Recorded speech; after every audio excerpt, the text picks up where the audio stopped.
Avant que cette vidéo ne commence, je précise que celle-ci c'est mon avis sur le débat Éric Zemmour-Mélenchon. Et il s'en suivra une autre vidéo d'analyse du débat, donc plus à froid et moins à chaud, pour un petit peu démystifier les conneries qui sont dites. Oui, donc entre guillemets faire du fact-checking.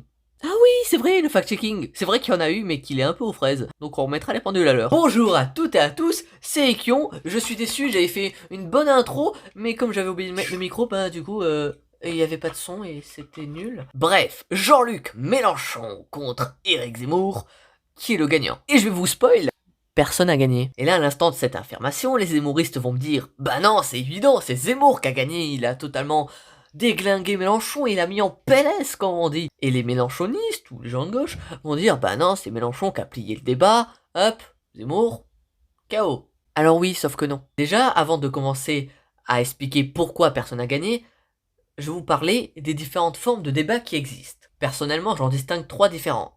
La première, c'est juste un échange d'idées pour un petit peu comprendre la pensée de son interlocuteur. La deuxième, c'est le débat pour trouver des solutions.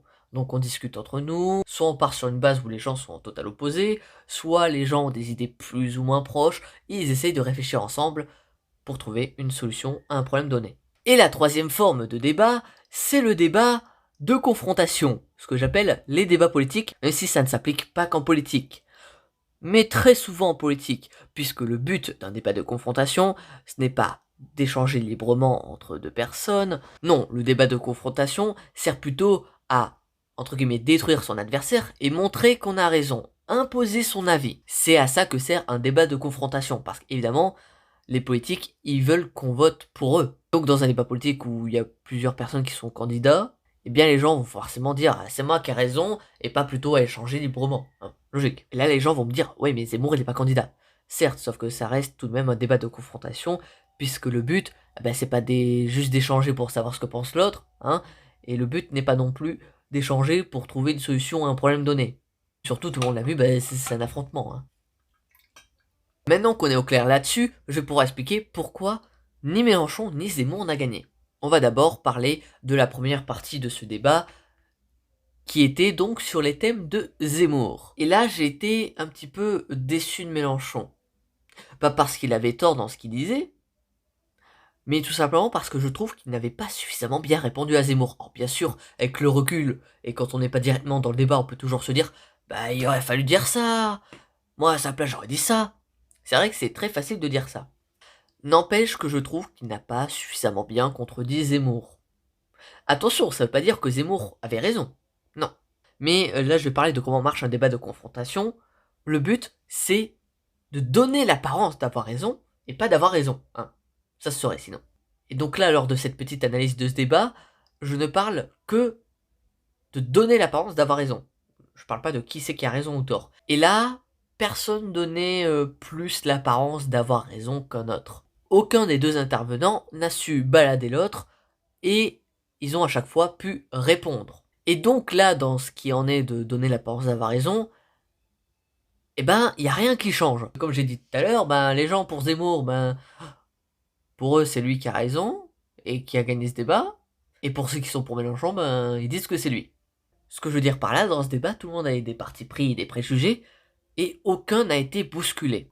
Donc c'est un débat qui fait du surplace, ça n'avance pas, les gens restent dans leurs idées. Et dans ce qu'il en est de la deuxième partie, qui était plus sur l'économie et l'écologie, eh bien Zemmour disait les trucs de droite habituels, Mélenchon disait les trucs de gauche habituels. Donc jusque-là, ça casse pas 3 pattes à un canard. Surtout que comme j'ai dit, aucun des deux intervenants ne s'est fait marcher dessus par l'autre. Et tout le monde se coupait la parole aussi, mais bon, dans un débat, vous allez rarement voir un débat où les gens ne se coupent pas la parole. Hein. C'est un petit peu le propre du débat, de confrontation en tout cas. Donc là je passe un peu vite parce que j'ai déjà tourné cette vidéo, donc peut-être que lors du premier tournage c'était un petit peu mieux. Désolé, cette vidéo n'est pas écrite. Par contre mon analyse de ce débat, oui je fais de l'autopromo, sera écrite.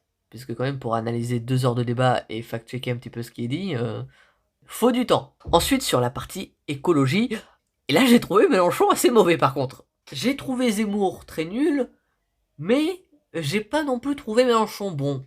Et là, c'est sur le point du nucléaire. Tout simplement parce que il y a une phrase de Zemmour sur laquelle Mélenchon n'a pas réussi à bien répondre. Ce que je veux dire par là, à un moment, Zemmour accusait Mélenchon de jouer sur les mots quand il disait qu'il ne voulait pas abandonner le nucléaire, mais sortir du nucléaire. Parce qu'au premier abord, on se dit, bah, sortir du nucléaire, ça veut forcément dire abandonner le nucléaire, ne plus être dans le nucléaire. Oui, sauf que les deux mots impliquent deux choses différentes, et c'est ça que Mélenchon n'a pas réussi à expliquer, ou tout du moins assez bien. Bon, en partie par le fait que Zemmour le coupait. Et bien que moi j'ai quand même pu réussir à comprendre ce que voulait dire Mélenchon, pas sûr que la plupart des gens arrivent à le comprendre, et la plupart des gens resteront sur l'affirmation de Zemmour, qui est Mélenchon, tu joues sur les mots, hein, tu veux quand même abandonner le nucléaire, et donc abandonner les gens qui y travaillent par la même occasion. Dans la tête de Mélenchon, c'est pas un truc qui se fait en un claquement de doigts. C'est pas comme les Allemands, parce que justement Zemmour disait bah les Allemands ils ont fermé les centrales nucléaires et donc ils ont dû rouvrir les centrales à charbon parce qu'ils se sont rendus compte que ah bah mince, on produit pas assez d'énergie. Donc de ce que Mélenchon disait quand il disait de sortir du nucléaire, parce qu'en plus il a dit dans ce débat que ce n'était pas en un claquement de doigts, que ça prendrait du temps, que c'est une transition. Et le mot transition il veut bien dire quelque chose, c'est-à-dire ça se fait pas d'un coup, petit à petit. Et donc dans la partie écologie, on avait Mélenchon qui proposait des choses, et on avait un Zemmour qui proposait rien. Et donc c'est là où Zemmour il a été assez mauvais parce que bah il avait rien à proposer, hein, c'est être plus près de la nature, conforter notre nature. Alors oui, l'écologie, limiter les émissions de CO2, c'est pas que être près de la nature et pas défoncer le paysage, hein. Non. Si l'écologie se limitait qu'à ça, ah, qu'est-ce que ça serait plus facile. Donc là, il a été très très mauvais, puisqu'évidemment, si tu ne proposes rien, comme j'ai dit, les débats de confrontation, ce sont un petit peu des spectacles. Donc il faut donner l'apparence d'avoir raison. Et là, à part contredire deux trois petits points de Mélenchon, mais bien mollement, eh ben il proposait que dalle, et donc en apparence, ça donne pas grand chose, hein. Là encore, je dis pas trop qui a raison, qui a tort, puisque ça sera le cadre d'une autre vidéo, mais dans la partie à Mélenchon a été meilleur que dans la première partie, mais en partie parce que Zemmour était moins bien.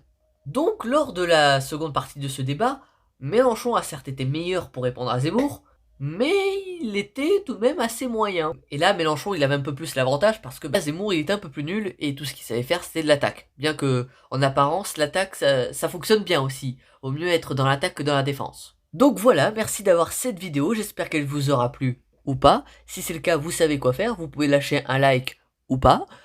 N'hésitez pas à vous abonner.